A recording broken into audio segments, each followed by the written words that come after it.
founder, physician pre-sentence report service.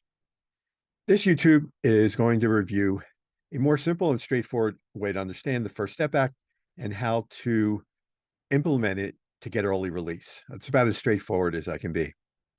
It's a way you can earn time credits to get home sooner. So it's not as simple as that, but it is. Starting with the end goal, you can earn up to 365 days or a year off your sentence.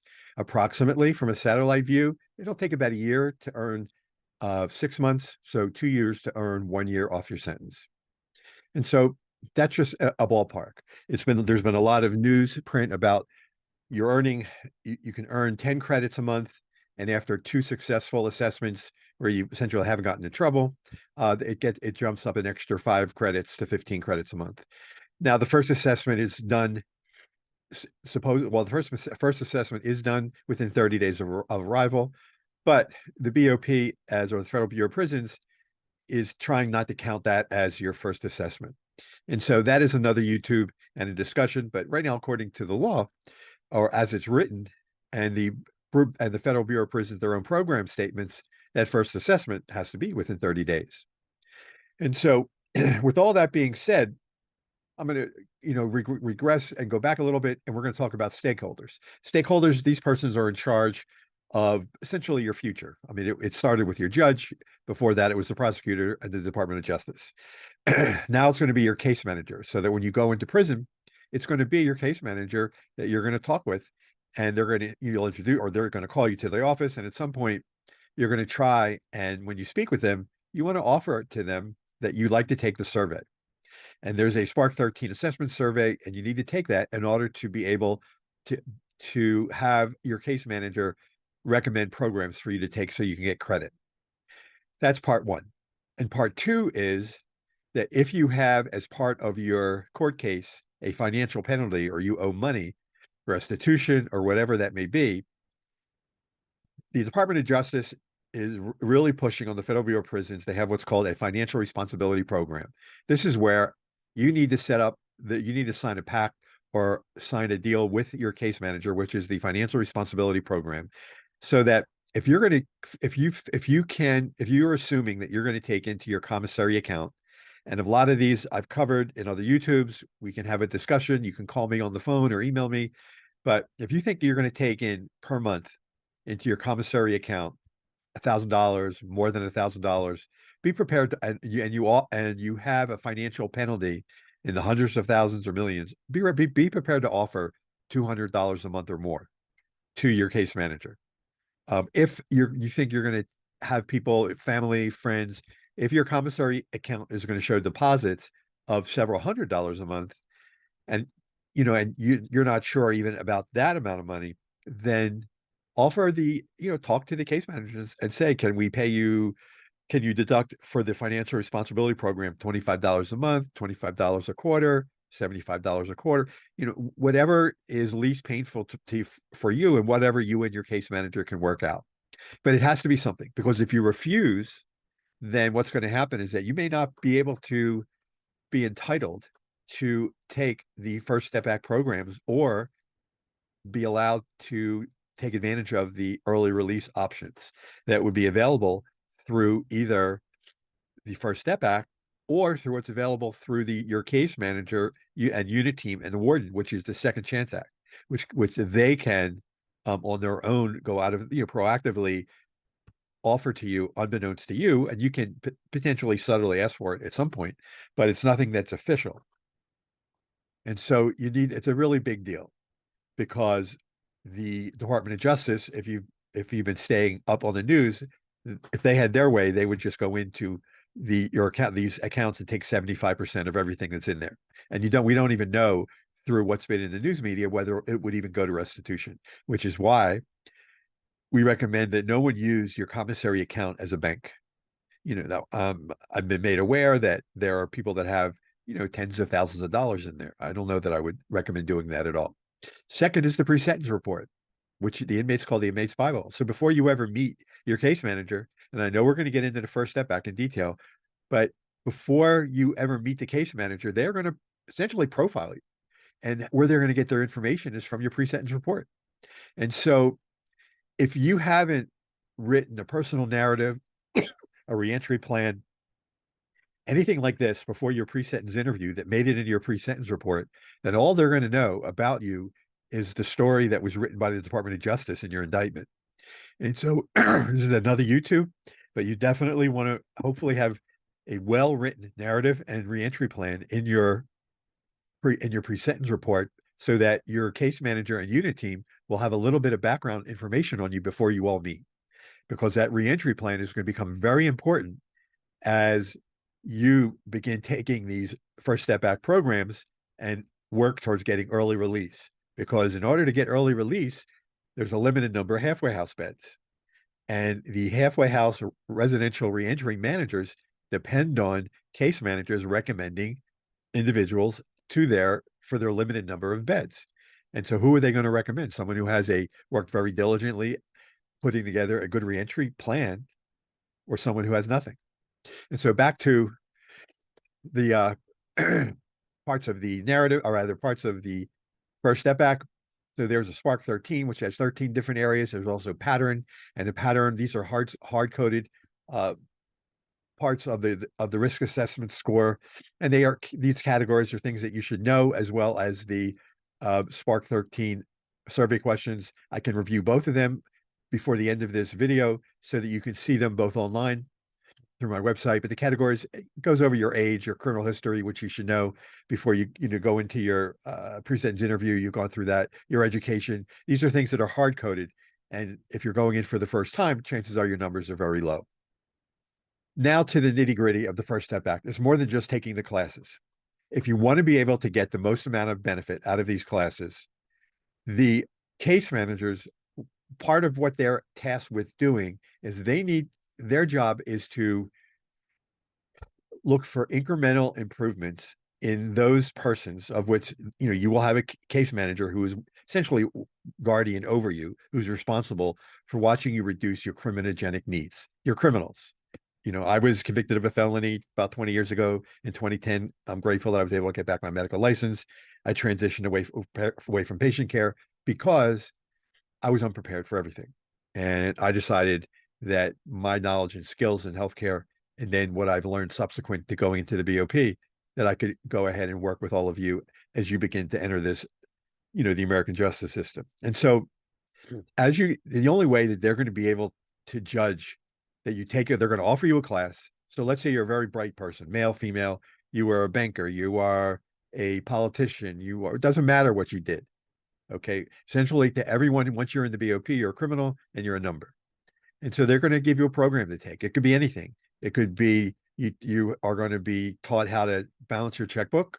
Maybe they're going to tell you to take a program about how to walk around the track, or how to be healthy and walk around the track, or something like that. Either way, you're going to say thank you. You're not going to roll your eyes. But then as you go ahead and you take these classes, how are they going to be able to judge what you learn other than you just talking to them and say, yes, you took the class? Well, from what I've learned, and I know what I know, which is medicine. I didn't know this stuff, and they didn't even have the First Step Back when I was in prison. But is by getting yourself writing down everything you do while you're in prison. And in this particular case, every time you take a class, you should come out of the class and write down the day, date, time, the topic of the class, the teacher's name, and what you learned, a takeaway. And you need to do this every day.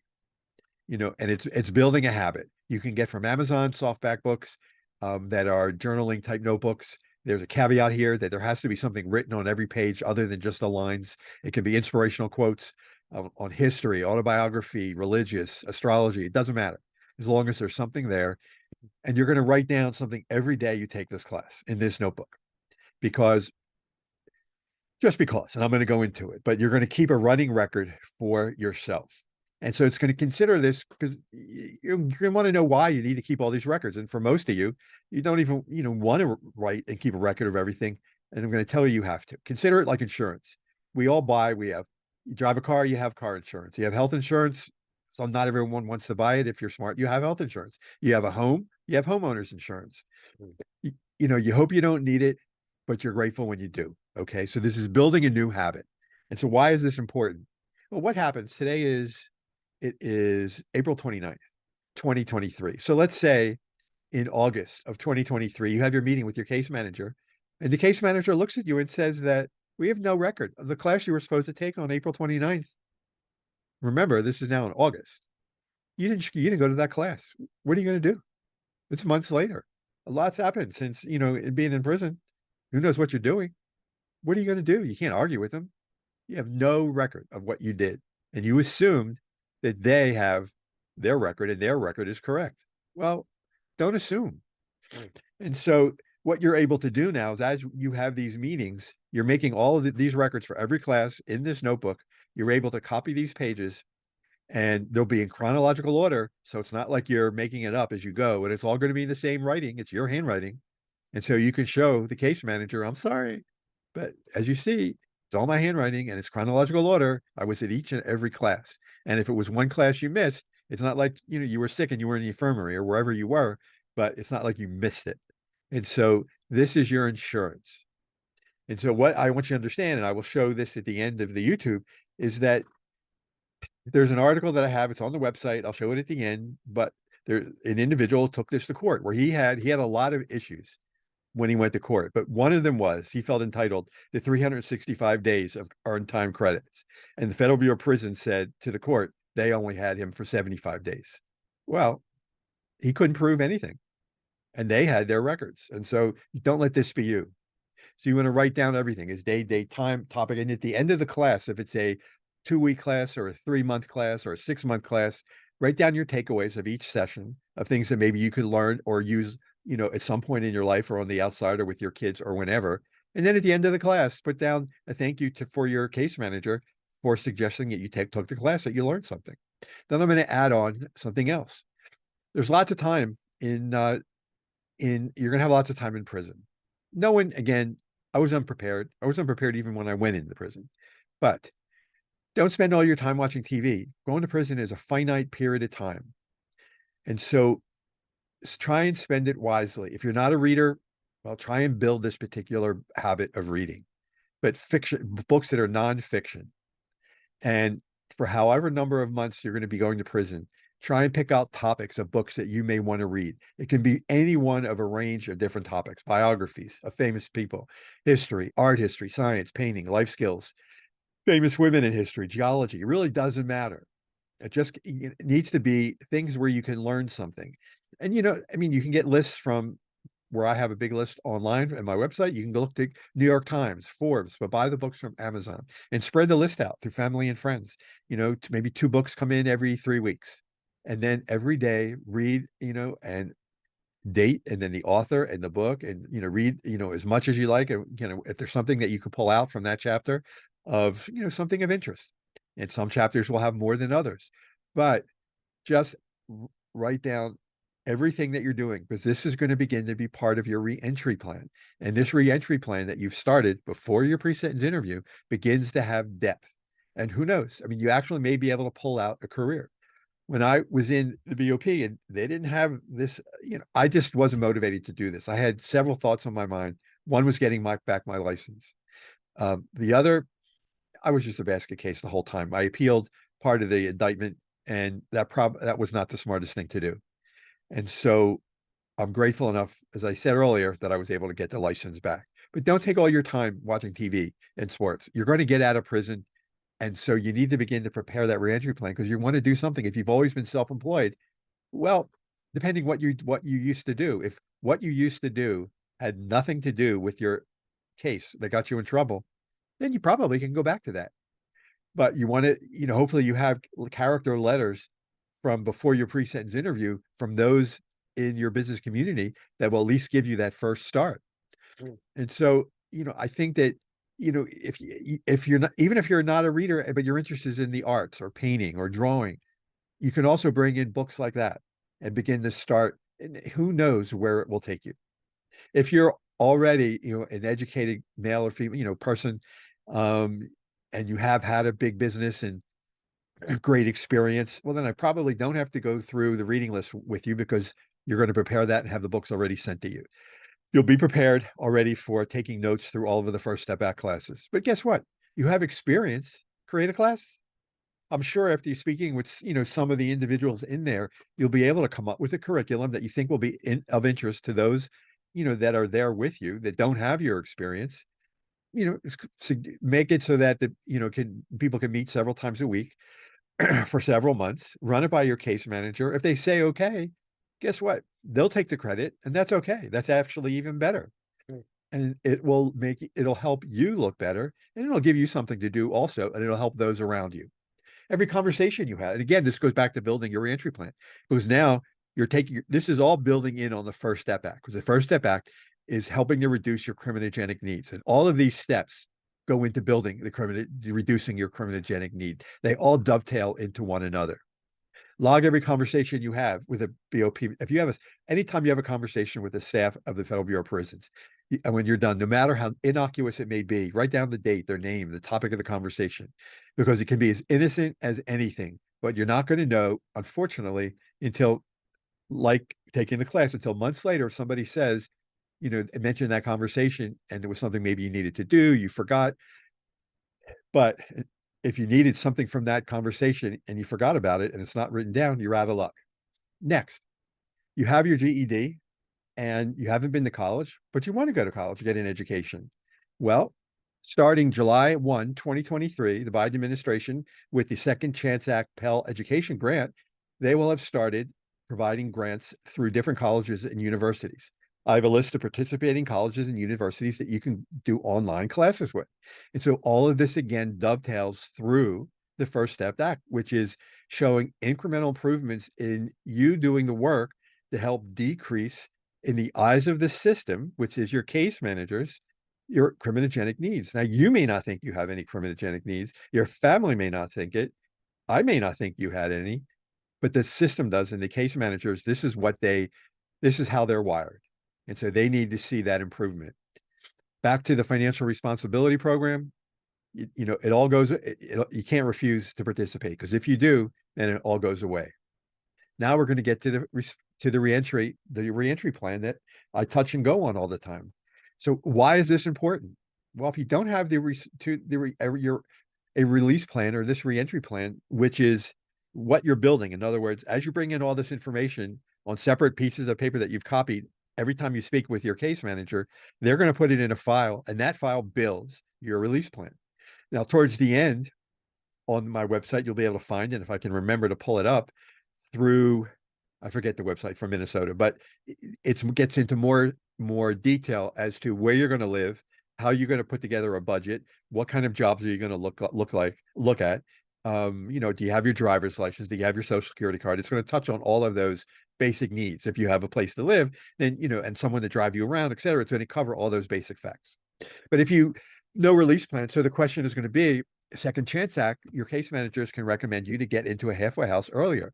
But if you don't have, and you're not building up this record of incremental improvements, which makes up this reentry plan, then why should they appear to care more about your future than you do? If you don't have this release plan or reentry plan, then how are they going to recommend you to a residential reentry manager? These residential reentry managers, they manage the halfway houses, or they also manage, once you come into the halfway house, if they feel that you qualify, they will put you on home confinement, but you are also under they're also responsible for you, even though you're on home confinement. And so these residential reentry managers, they have a limited amount of bed space. And so if they're getting applications coming to them, and some of them are coming from prisons where the case managers have great reentry plans with them, and others are coming just with nothing but the bare bones packet, who do you think they're going to take? The residential reentry managers, these people also have supervisors to them, and they want to bring in people that they're comfortable, that they feel will make them look better, which means that they want to bring people in who they feel will successfully re-enter their own communities successfully. And so this is, I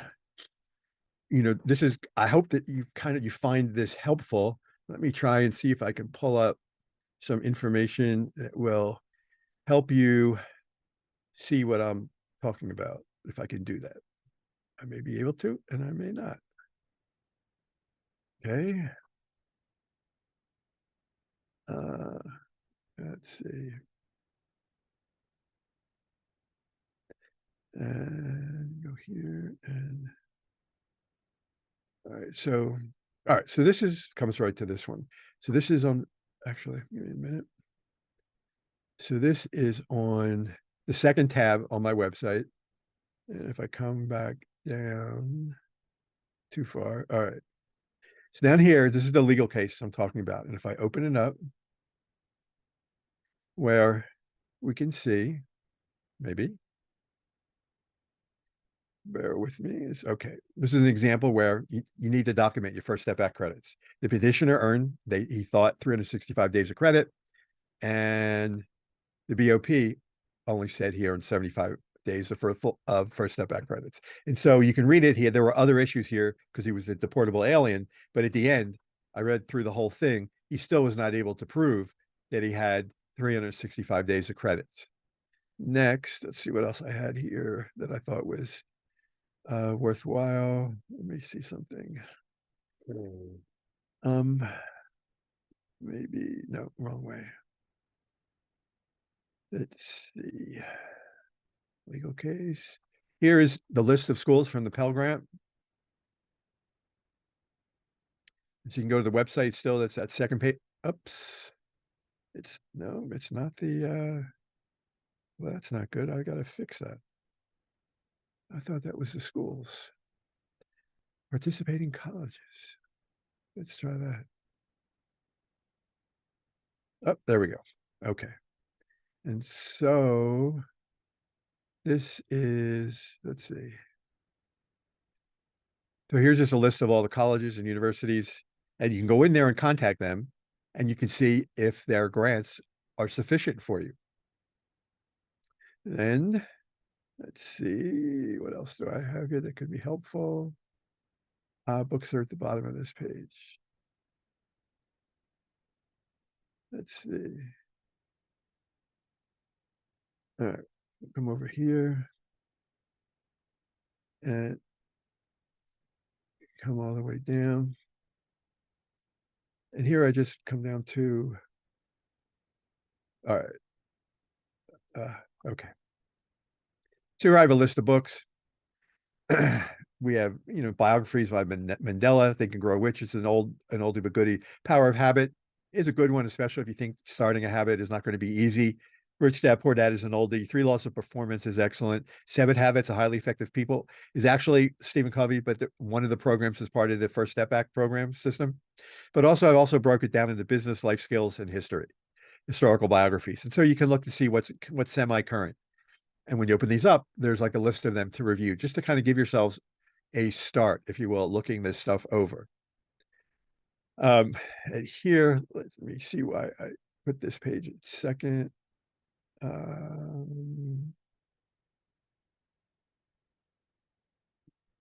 me see, maybe nothing.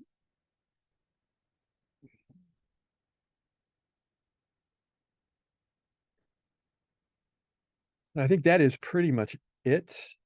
I hope you have found this helpful. There was one other thing I wanted to show you, but I'm not finding it right now. One more try and then I'm done.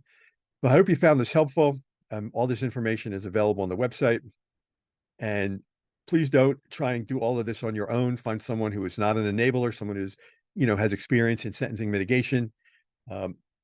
All this information here on the website is for free. I appreciate you taking the time to out of your day to listen to my YouTube. And if you choose to engage my services or anyone else's, again, there's a lot here.